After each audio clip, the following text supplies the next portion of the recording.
Hello everyone.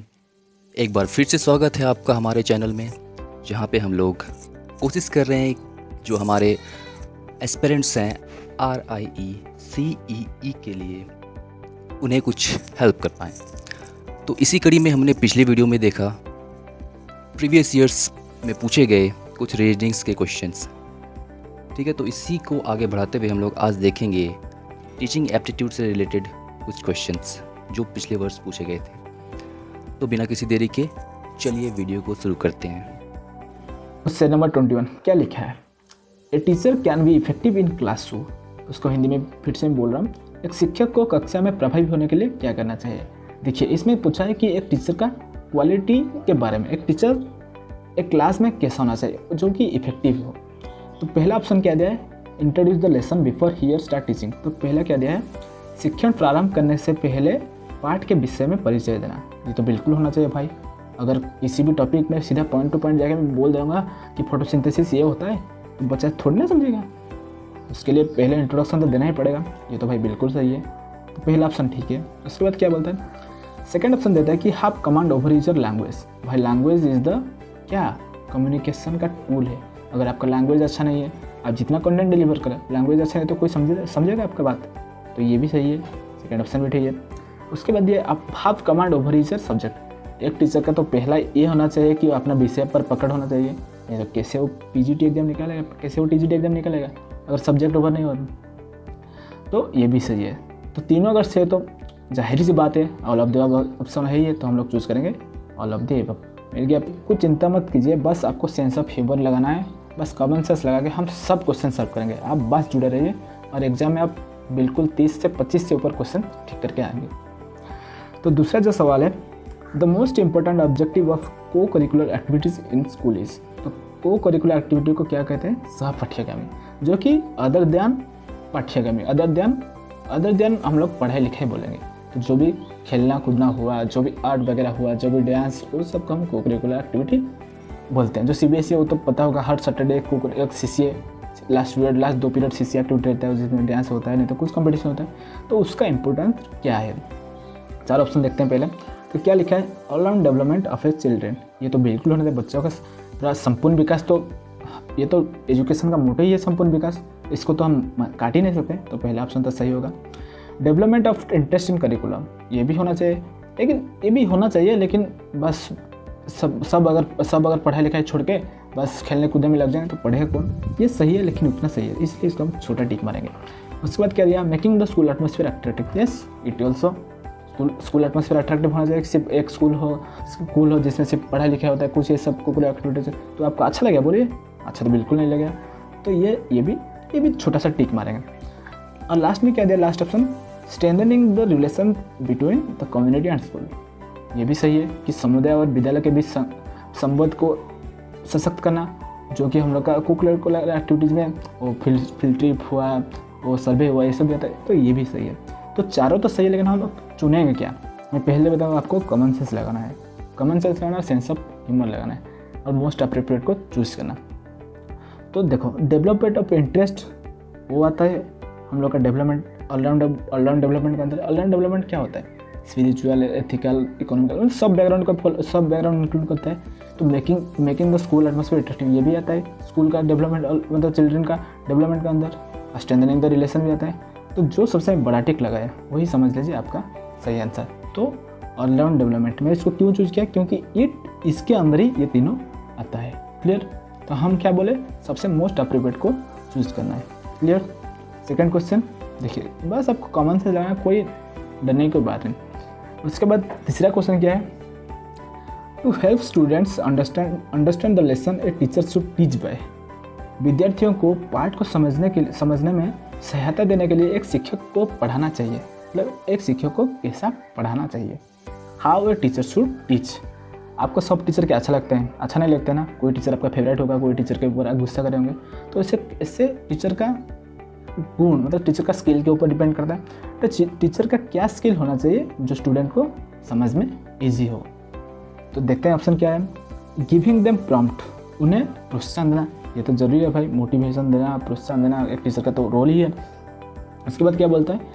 Focusing on easy content. ये बिल्कुल नहीं होना चाहिए। मैं बोल दूँ पहले, आपको हर बार पॉजिटिव रेस्पॉन्स देना है, कभी भी नेगेटिव रेस्पॉन्स वाला ऑप्शन में आप चूज ही नहीं करना है। तो ये तो बिल्कुल नहीं होगा, सेकेंड ऑप्शन हम रंग करेंगे। इलस्ट्रेटिंग विथ एग्जाम्पल, उदाहरण के साथ बताना, ये तो भाई बिल्कुल होना चाहिए।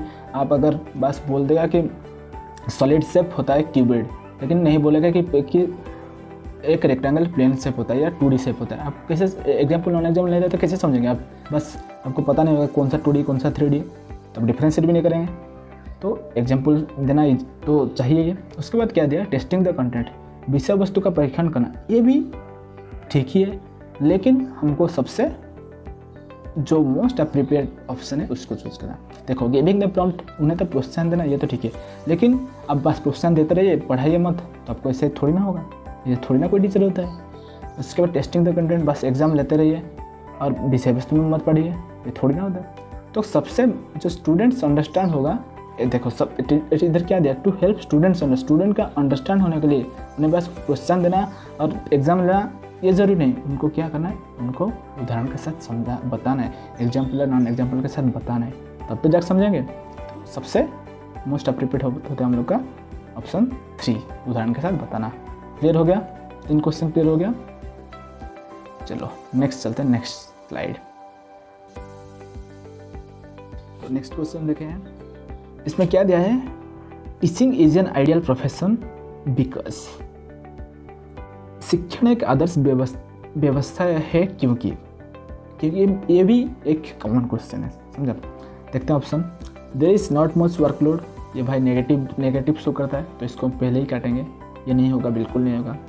There is ample opportunity of learning and growing, ये तो भाई बिल्कुल, अब टीचिंग को लर्निंग बोला जाता है, क्योंकि इसमें वो टीचर भी कुछ सीखता है, स्टूडेंट भी कुछ सीखता है, तो ये तो ऑप्शन जाहिर सी बात है ठीक होगा। There are more holidays in comparison to other profession, इधर इसमें भी ये नेगेटिविटी को शो करता है, इसको हम नहीं चूज करेंगे। It is a noble profession, it is a noble profession, ये एक उत्कृष्ट व्यवसाय है, ये भी सही है, लेकिन सबसे हमको बेस्ट चूज करना है। बेस्ट क्या है? बिल्कुल ऑप्शन बी है हम लोग का बेस्ट।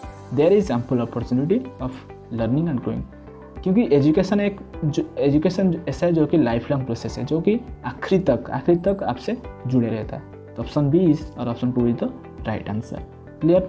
मोस्ट अप्रोप्रिएट चूज करना, आपको उलझना नहीं है। नेक्स्ट क्या दिया है, question number 29, what will you do as a teacher if the students do not attend your class, यदि विद्यार्थी आपकी कक्षा में उपस्थित नहीं है तो एक शिक्षक के रूप में आप क्या करेंगे? इधर हम पॉजिटिव रेस्पॉन्स देना है, कभी भी नेगेटिव नहीं देना है। Blame the students for their absence, बच्चों की अनुपस्थिति के लिए उन पर दोष लगाना, ये तो जो टीचर करेगा भाई उसको पहले ही नौकरी से निकालेगा, तो ये नहीं है। Keep quiet considering the present attitude of students, ये भी बिल्कुल गलत है, आपको कभी भी चुप नहीं रहना है, आपको ज़्यादा इन्वॉल्व होना है, ये तो टीचर का क्वालिटी है ना। Thinking of using some interesting method of teaching, ये भी सही है कि हमको क्या एक टीचर सोचा कि उसका टीचिंग मेथड सही नहीं है, शायद इसीलिए बच्चे नहीं आ रहे, बच्चे शायद कोचिंग में जा रहा होगा, तो कोई दूसरी जगह पढ़ रहा होगा, तो ऐसा क्या दिक्कत है वो तो पहले उसको ये पता होगा। उसके बाद दिया है last option, try to know the reason for their absence, ये बिल्कुल सही, क्योंकि सही होगा मैं बोल रहा हूँ, क्योंकि पहले हम एक रिसर्च का पहले क्या होता है, क्वेश्चनिंग होता है, पहले उसका रीज़न जानेगा, उसके बाद तो मेथड ऑफ टीचिंग चेंज करेगा, या पहले मेथड ऑफ टीचिंग चेंज कर देगा बाद में रीज़न जाएगा। तो सबसे अप्रोप्रिएट इधर क्या होता है, try to know the reasons for their absence, कि उसको टीचर को पहले जानना चाहिए कि क्यों बच्चा नहीं आ रहा है बोल के, it may be many reason, yes और नो। नेक्स्ट क्या दिया है, if a student become unconscious in the class what will you do first, suppose आप एक टीचर हैं और आपका क्लास में कोई स्टूडेंट बेहोश हो जाता है, यदि एक विद्यार्थी कक्षा में बेहोश हो जाता है तो आप सबसे पहले क्या करेंगे? इसमें आपको कुछ नहीं चूज करना, ऑप्शन दिखाई दे रहा है, option 3 giving first aid and contact in nearby doctor, इसमें बाकी ऑप्शन पढ़ना ही नहीं, समझा? ये तो बिल्कुल इजी सवाल था कि हमको पहले फास्ट एड देना, ये स्कूल हो, हॉस्टल हो, किधर भी हो, आपका घर के आसपास हो या कोई भी रास्ते में हो, पहले आपको फास्ट एड देना है, बाकी ऑप्शन पढ़ने की कोई ज़रूरत नहीं, मैं समझता हूँ, ठीक है। जो कि दूसरा ऑप्शन जो दिया है प्रिंसिपल ऑफिस आना है, पहले प्रिंसिपल ऑफिस आना है, या पहले पेरेंट्स को कॉल करना है, या पहले मतलब अरेंजमेंट करना है सेंडिंग टू द हॉस्पिटल, लेकिन सबसे पहले जो है फर्स्ट एड देना है। क्लियर? इसमें दूसरा सवाल पढ़ने का, दूसरा ऑप्शन पढ़ने का जरूरत ही नहीं। क्लियर? हम क्या बोले थे, कॉमन सेंस आपको समझा। Question number 31, teacher uses visual aids to make learning. जो विजुअल एड होता है, जैसे मतलब कुछ वीडियो दिखाना हुआ, कुछ ऑडियो सुनाना हुआ, उसको विजुअल एड्स बोलते हैं। एड्स मतलब जो बोलते हैं उसको resource, learning resource. Okay, learning को बढ़ावा देने के लिए टीचर जो विजुअल एड्स किया वो क्या करेगा? शिक्षक दृश्य सहायक सामग्री का उपयोग शिक्षण को बनाने के लिए करता है, क्योंकि इट हेल्प्स टू मेकिंग। क्या ये कॉम्प्लेक्स करता है? क्या ये जटिल करता है? बिल्कुल नहीं भाई। आपको अगर वीडियो से बहुत जल्दी ही आपको आई कैचिंग होगा, आपको जल्दी याद रहेगा, तो ये कॉम्प्लेक्स तो बिल्कुल नहीं होगा। इसको काटो। उससे क्या दिया है? क्विकर तो नहीं है। अगर सपोज क्विकर एक नेगेटिविटी शो करता है कि जल्दी खत्म कर दिया सिलेबस, इसको आप मानेंगे क्या? एक स्टूडेंट होने ना थे, बिल्कुल नहीं मानेंगे। तो ये भी ऑप्शन गायब। उसके बाद बोलते हैं निष्क्रिय या पासिव। हम बोल देते हैं ये भी नहीं होगा, क्योंकि अब का एजुकेशन सिस्टम में टीचर एंड स्टूडेंट अब क्या हो गया? स्टूडेंट सेंटर्ड हो गया। क्या होगा अब स्टूडेंट को एक्टिव रहना है। हर जो लर्निंग प्रोसेस होगा उसमें एक्टिव रहना है, समझा? पैसिव बिल्कुल नहीं रहना। तो हम लोग के पास क्या बोलते हैं? इंटरेस्टिंग, तो रोचक। 31 का option 1 is the right answer. कोई डाउट? इसमें तो कोई डाउट नहीं होगा, बिल्कुल डाउट नहीं होगा। मेरे बच्चे सब कर लेंगे ये वाला सवाल। ओके, नेक्स्ट क्या दिया है? Effective communication take place when teacher. प्रभावी संप्रेषण उस समय होता है जब शिक्षक क्या होता है? इज अथॉरिटेरियन, अधिकारवादी, जो कि मतलब बोलेगा आपको एक काम करना है मतलब करना है। अथॉरिटेरियन, आपको तो देखे होंगे मूवी बहुत सारा, अलादीन वाला मूवी तो देखे होंगे। अथॉरिटेरियन बिल्कुल नहीं होना चाहिए एक टीचर। आप आगे जाके अगर आपको सिलेक्ट हो जाता, नहीं तो आप अब ऐसे ही यानी टीचर बहुत टाइप का होता है, अथॉरिटेरियन, डेमोक्रेटिक, या मतलब आगे जाके पढ़ेंगे तो अथॉरिटेरियन बिल्कुल नहीं होना चाहिए। इसको पहले ही काट देते हैं। उसके बाद क्या दिया है? Involve students in teaching learning process. ये तो सबसे सही ऑप्शन ये होगा, क्योंकि एक टीचर कम्युनिकेशन में इन्वॉल्व होना चाहिए। आप टीचर स्टूडेंट हो या आप इंट्रापर्सनल आप किसी से बात करें तो पहले उस मैटर में प्रेजेंट में रहे, इन्वॉल्व हुई, उसके बाद कम्युनिकेशन इफेक्टिव होगा। उसके बाद क्या दिया है? Use of modern communication technology. ये ठीक है, लेकिन ये हर टाइम ज़रूरत नहीं है कि आपको हर टाइम मॉडर्न कम्युनिकेशन ही यूज़ करना है या टेक्नोलॉजी यूज़ करना है गुड कम्युनिकेशन के लिए। आप किसी से सामने बात कर सकते हैं, है कि नहीं? एंशियर स्टूडेंट आर पासिव, फिर आया पासिव को पहले ही काटो। ओके, तो हम लोग के पास क्या बचता है? Option 2 involve students in teaching learning process. शिक्षण अधिगम प्रक्रिया में विद्यार्थियों को शामिल करना। क्लियर? ये सवाल तो बहुत ईजी है भाई, बस आपको ध्यान रखना है। Common sense, most appropriate, question repeat पढ़ना है आपको 2 बार। ओके, तो नेक्स्ट 33 जो कि आज सेशन का लास्ट क्वेश्चन होगा। Students should prefer those teacher who. विद्यार्थियों को उन शिक्षक को वरीयता देनी चाहिए। ये भाई सबसे आसान क्वेश्चन है, जो कि ये आपको शो करता है कि आपका, अगर सपोज आपको पूछेंगे कि आपका फेवरेट टीचर कौन है, उसका क्या क्वालिटी आपको अच्छा लगता है, तो आप क्या बोलेंगे? उनका पढ़ाने का तरीका, उनका हम लोग के साथ मिलने का तरीका, उनका क्लास को मतलब इंटरेस्टिंग बनाने का तरीका, वही सबसे आपको अच्छा लगता है कि नहीं? तो students should prefer those teacher who dictates note the class. ये ठीक है, लेकिन ये अभी का टीचिंग सिस्टम में नहीं है। अभी का टीचिंग मार्क बेस्ड नहीं है, बस नोट्स रखे हैं, वो भी नहीं है। पहले ऑप्शन को हम थोड़ा सा गलत बनाएंगे।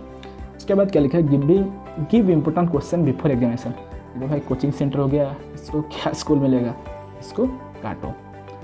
Can clarify the difficulties related to subject matter. ये तो कोचिंग हो या जिधर भी हो, ये तो होना ही चाहिए कि स्टूडेंट का जो भी डाउट है, जो भी जिसमें लैक करें, उसको जान के उनका डिफ़िकल्टी दूर करना है सब्जेक्ट मैटर रिलेटेड। तो विषय के मामले में संबंधित उनकी समस्या को निराकरण करते हैं। क्लियर?